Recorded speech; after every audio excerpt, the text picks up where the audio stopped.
गाड़ी मालिक अनजान, आरटीओ ने भेजे धड़ाधड़ चालान। अब बात कोर्ट तक पहुंच चुकी है और गाड़ी मालिक ने क्या क्या किया है बताएंगे आज की ग्राउंड रिपोर्ट। नमस्कार, ट्रांसपोर्ट टीवी में आपका स्वागत है। मैं हूं असलम कुरैशी और आप देख रहे हैं ग्राउंड रिपोर्ट। दोस्तों, गाड़ी मालिक हैं मनफूर। इनके साथ एक घटना घटी है और घटना ऐसी कि अभी तक इंसाफ पाने की लड़ाई लड़ रहे हैं। जी हां, इंसाफ किनके खिलाफ या किनसे? क्षेत्रीय परिवहन अधिकारी आरटीओ बीकानेर से, जिला परिवहन अधिकारी बीकानेर से, जिला परिवहन अधिकारी सुजानगढ़ से, कन्हैया लाल यादव हैं सीनियर इंस्पेक्टर जिला परिवहन कार्यालय सुजानगढ़। इन सब से या इन सब के खिलाफ इनकी लड़ाई है।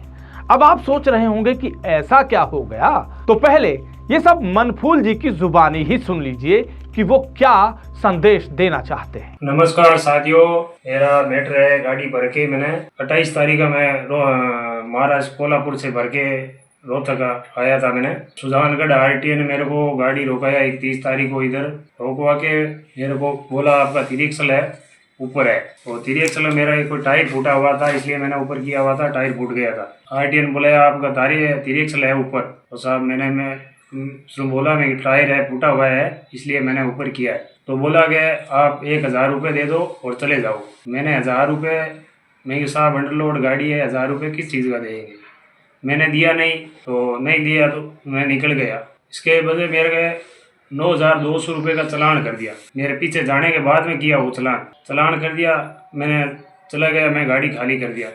खाली 2 दिन के बाद में उसने बिगर सूचित किया नहीं अपने को, उसने बोला था नहीं, बाद में बोला नहीं, कोई नोटिस नहीं, कोई सूचित किया और फिटनेस कर दिया खारिज। मेरे को भी पता नहीं चला, मैं रोड पे चल हो गया, वापस गाड़ी भर के चला गया और रोड पे टोल पे चलान चालू हो गया मेरा आना। मेरे को पता नहीं चला। उसके बाद में मैंने 2 चक्कर बाद में मेरे को पता चला कि ये चलान मतलब मैसेज ही लेट आया, पहले नहीं आया मैसेज ही। उसके बाद में मैंने चेक किया भाई ये क्या चीज़ गया हुआ, ऐप में डाल के भी चलान देना। टोल पे चलान 10-10 हज़ार के सारे टोले पे चलान आया हुआ था। मैंने चक्कर दे दिया मुंबई का 2। उसके बाद में ये ऑनलाइन चेक किया मैंने, कागज़ चेक किया 3 महीने सितंबर में मैंने ये फिटनेस है मतलब करवा के गया था बीकानेर से करवा के गया। तो मेरा कागज़ तो पूरा ही ओके था, मेरे को कोई डाउट ही नहीं था अभी मैं अपना कागज़ नहीं है। उसके बाद में मैंने ये चलान के बाद में मैंने चेक किया ऑनलाइन गए अपने क्या है, तो चेक किया उस टाइम मेरा फिटनेस ऑनलाइन नहीं बता रहा था। नहीं बताने के मैंने आरटीओ ऑफिस गया, भाई फिटनेस क्यों नहीं बता रहा है ऑनलाइन। मैंने जाके उधर चेक करवाया, एजेंट से चेक कराया, तो उसने खोज निकाल के पीछे गया आपको कोई आरटीओ मिला था पीछे 31 तारीख को सुजानगढ़ आरटीओ में मिला था, तो उसने आपको फिटनेस खारिज कर दिया। तो मैं अभी तो मेरा कम से कम लाख रुपए का तो चलान भी आ चुका है, और उसने मेरे को तो ये फिटनेस के बारे में कुछ बताया ही नहीं, भाई आपकी खारिज करूँगा कैसे कर दिया वो ऐसे मतलब फिटनेस मन मर्जी से। तो आप उधर ही जाके पता करो। 2027 2 सालों की ये फिटनेस थी मेरी, ये रो मन मर्जी बीकानेर की करा हुआ था और सुजानगढ़ वाला ने खारिज कर दिया। मनफूल जी को आपने सुन लिया।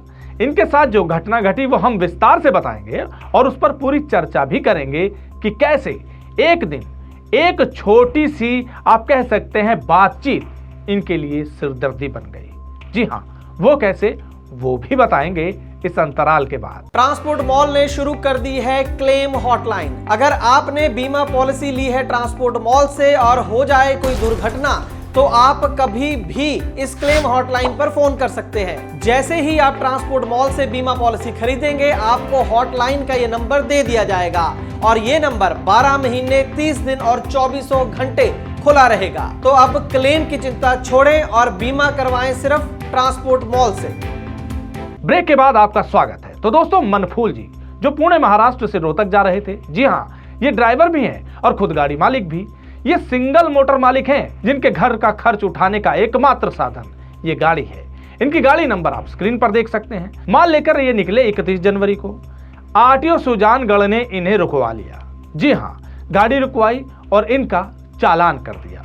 अब इनका कहना है कि गाड़ी अंडरलोड थी और एक्सेल में कमी बताई गई थी, इस वजह से इन्हें रोका भी गया था। गाड़ी वाले का कहना है कि एक्सेल इसलिए उठा लिया था क्योंकि टायर में थोड़ी सी कमी आ गई थी या फट गया था, कुछ इस तरह। अब इनका 3 एक्सेल लिफ्टेड था, इस ही की वजह से इन्हें रोककर इनसे 1000 रुपए मांगे गए। इनका कहना है कि इन्होंने बातचीत की कि गाड़ी अंडर लोड है, सब कुछ ठीक है, कागज वगैरह ठीक है।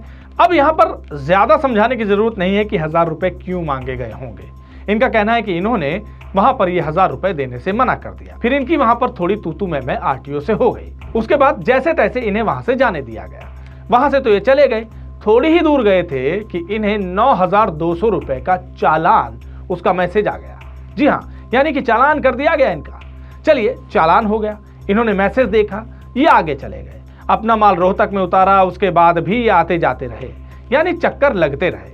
उसके बाद इन्होंने बताया कि ये मुंबई भी गए थे, वहां से माल खाली करके आए। लेकिन गाड़ी मालिक की आंखें तब खुली या मुंह तब खुला का खुला रह गया जब उन्हें पता चला कि उनका तो लगभग 70,000 रुपए का चालान हो चुका है। अब इस बात का गाड़ी मालिक को थोड़ा सा देर से पता चला, यानी 20 दिन बाद। 20 दिन तक गाड़ी चलती रही।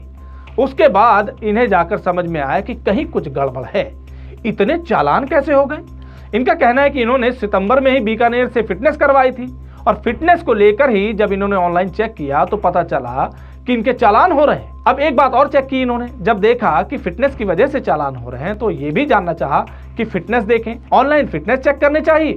तो वहां पर ऑनलाइन वो फिटनेस दिखा ही नहीं रहा। तब ये हैरान हो गए कि आखिर हुआ क्या, अभी सितंबर में ही तो फिटनेस बनवाया है। अब जरा ये भी देख लीजिए कि इनके कितने चालान कर दिए गए। फहरिस्त देखिए, 31/1/2026 यानी जिस दिन इन्हें रुकवाया गया उस दिन 9200 रुपए का चालान। उसके बाद 8 फरवरी 2026 को 5000 का चालान, 11 फरवरी को 5000 का, फिर 11 फरवरी को 10,000 का, 12 फरवरी को 10,000 रुपए का, 14 फरवरी को फिर से 10,000 का, 17 फरवरी को फिर 10,000 का और 24 फरवरी को फिर 10,000 का, यानी लगभग 69,200 रुपए, लगभग या करीब 70,000 रुपए जैसा आपने बताया। ये चालान इनके होते रहे और ये गाड़ी चलाते रहे।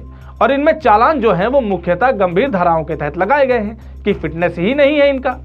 जी हाँ, अब देखिए ना, 24 फरवरी 2026 को जो चालान 10,000 का हुआ, लिखा है using vehicle without valid fitness certificate, जबकि इन्होंने कहा कि इनका फिटनेस तो वैलिड था। इन्होंने हमें स्क्रीनशॉट भी भेजे हैं। 31/1/2026 को जो चालान हुआ था 9200 रुपए का, उसमें तो अलग अलग धाराएं लगी हैं। Unauthorised alteration of motor vehicle, इसका 5,000 का चालान। Driver fail to produce driving licence, इसका भी चालान किया गया है। No or non functional signalling devices, direction indicator and stop lights, इसका 2000 का। Without reflective tape and reflective paint, इसका 2000 का, यानी कि 9200 रुपए का चालान टोटल कर दिया। इसके बाद लगभग सभी चालान इनके फिटनेस को लेकर हुए हैं। इसको लेकर इन्होंने सवाल उठाए। जब इन्होंने देखा कि फिटनेस दिखा ही नहीं रहा ऑनलाइन, तो ये पता करने गए बीकानेर आरटीओ कि ऐसा क्यों हो रहा है, क्योंकि वहां से तो फिटनेस बनाया था। वहां जाकर के पता किया तो इन्हें पता चला कि इनके ढेर सारे चालान आए हैं और ये ऑनलाइन तो शो हो ही नहीं रहा। क्यों? क्योंकि आपका फिटनेस कैंसिल कर दिया गया है सुजानगढ़ और बीकानेर आरटीओ के द्वारा। जी हाँ, इन्हें ये तब पता चला जब ये वहां पहुंचे। इसके बाद इन्हें समझ में नहीं आया कि क्या करना था, तो ये पहुंच गए एसोसिएशन के पास, all India truck operator welfare association. इनकी इन्होंने मदद मांगी, जिसमें इन्होंने कंप्लेंट की ट्रांसपोर्ट मिनिस्टर को, लिखा complaint against unlawful cancellation of fitness certificate and harassment, और उसमें उनकी पूरी गाथा लिख डाली जो इनके साथ हुआ 31 जनवरी 2026 को। देख सकते हैं, लेटर स्क्रीन पर है। उसमें की इश्यूज इन्होंने लिखे हैं कि नो नोटिस और opportunity for hearing before cancellation, जो फिटनेस कैंसिल हुई है उसका कोई नोटिस नहीं मिला। Suspicious typing and coordination between Sujangarh and Bikaner RTO, इसकी कुछ शंका थी कि इनका आपस में कोई तालमेल है। जी हाँ, सुजानगढ़ आरटीओ के बीच और बाकी लोगों के बीच, तो उन्होंने वो भी लिख डाला।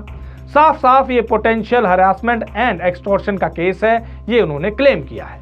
और आगे रिक्वेस्ट की है कि इस पूरे मामले की जांच की जाए, कौन कौन ऑफिसर इसमें इन्वॉल्व है और इनका फिटनेस सर्टिफिकेट रीइंस्टेट यानी दोबारा से चालू किया जाए और ऐसे मनमानी करने वाले ऑफिसर्स के खिलाफ त्वरित और सख्त कार्रवाई हो, ये सब इसमें लिखा है। साथ ही साथ ट्रक ऑनर का हरासमेंट के खिलाफ प्रोटेक्शन ये भी मांगा है और साथ साथ एविडेंस भी लगा दिए गए। ये काम तो ट्रक एसोसिएशन ने किया ही, साथ ही साथ उन्होंने वकील के द्वारा नोटिस भी भिजवा दिया। जी हाँ, आप देख सकते हैं ओम प्रकाश जानी, जो कि एडवोकेट है राजस्थान हाईकोर्ट के, उनके द्वारा 26/2/2026 को जिन जिन का नाम हमने शुरुआत में लिया था उनके खिलाफ केस दर्ज करके नोटिस भिजवा दिया है। नोटिस में इन्होंने अपनी पूरी कहानी लिख दी है कि इनके साथ क्या क्या हुआ, कैसे इन्हें रोका गया, कैसे इनका चालान किया गया और कैसे इनका जो कि फिटनेस 2027 तक था उसको कैंसिल कर दिया गया अपनी मनमानी करते हुए। ये आरोप इन्होंने लगाए। कोई नोटिस, कोई भी सूचना इन्हें नहीं दी गई, ऐसा इन्होंने बताया। यही नहीं, इन्होंने और भी बहुत सी कार्रवाई की, कंप्लेंट मेल पर भी भिजवाई गई है। आपको बताते हैं, जब ये इधर उधर भाग रहे थे, आरटीओ बीकानेर गए तो उन्होंने बताया कि ये तो यहाँ का मामला ही नहीं है, सीकर का है। तो सीकर का बता दिया गया तो ये वहां चले गए। जो कंप्लेंट की गई DTO Sikar transport Rajasthan, Churu transport Rajasthan, Sujangarh Rajasthan RTO Bikaner, सबको ये मेल कर दी गई, जिसमें पूरा ब्यौरा दे करके सारी डिटेल लिख करके एक लेटर हेड भी लगाया गया। All India truck operator welfare association के द्वारा ये पूरी बातचीत लिख करके भेज दी गई। जो कुछ लिखा गया और जो डिमांड की गई, इनका सुधार हो, जांच की जाए, सब कुछ लिख करके भेज दिया राजस्थान प्रदेश प्रभारी सुनील बिश्नोई ने। अब सोच कर देखिए किस तरह की मनमानी चल रही है और किस तरह से गाड़ी मालिक रोड पर उतरे कि गाड़ी आसानी से चल सके। इस तरह से अनभिज्ञ होकर रोड पर चलना और भी खतरनाक हो गया है। जी हाँ, गाड़ी मालिकों के लिए यह घटना बताती है कि कैसे उन्हें हमेशा सचेत रहना है। अब यहाँ बहुत से प्रश्न उठ रहे हैं कि इस तरह से फिटनेस की कैंसिलेशन कैसे हो सकती है, आरटीओ ये सब कैसे कर सकता है। मालिक का कहना है कि सिर्फ नंबर प्लेट की फोटो खींची गई और उस दिन जो चालान हुआ 9200 का, उसमें क्या क्या बताया गया, टेप नहीं है, इंडिकेटर नहीं है, तो रिफ्लेक्टर नहीं है, जबकि गाड़ी मालिक का कहना है कि सब कुछ था। यानी कि साफ साफ मनमानी तो नजर आ रही है। हाँ, ये जांच का विषय है, जांच होनी चाहिए, सख्ती से कार्रवाई भी होनी चाहिए। अगर कोई दोषी पाए जाए तो उसके खिलाफ कार्रवाई हो। हालांकि गाड़ी मालिक ने संघर्ष किया, रुके नहीं, आखिरकार उनकी ये मेहनत कहीं ना कहीं काम भी आई। अब देख रहे हैं कि सुजानगढ़ आरटीओ ने एक लेटर लिखा है। एसोसिएशन और गाड़ी मालिक का कहना था कि 11 तारीख को लेटर बन गया था, जो कि आप देख भी सकते हैं स्क्रीन पर। लेटर में लिखा है, जिसमें लिखा गया कि वाहन स्वामी को वाहन का शुद्धिकरण करवाने के पश्चात, दोबारा फिटनेस करवाने के पश्चात ही चलाने हेतु निर्देशित किया गया। इसमें यह भी लिखा गया कि राजस्थान मोटर वाहन नियम 4.23 में प्रदत्त शक्ति का प्रयोग करते हुए उक्त वाहन की फिटनेस रद्द की गई। लेकिन गाड़ी मालिक का कहना है कि जब तक ये आरटीओ ऑफिस नहीं गए, इन्हें कोई जानकारी नहीं दी गई थी। इसके बाद 17 मार्च को गाड़ी मालिक और एसोसिएशन वाले सीकर आरटीओ गए। उनका कहना था कि वो मन बना कर गए थे, आज कोई फैसला होता है तो ठीक, नहीं तो अब बात हाई कोर्ट में होगी।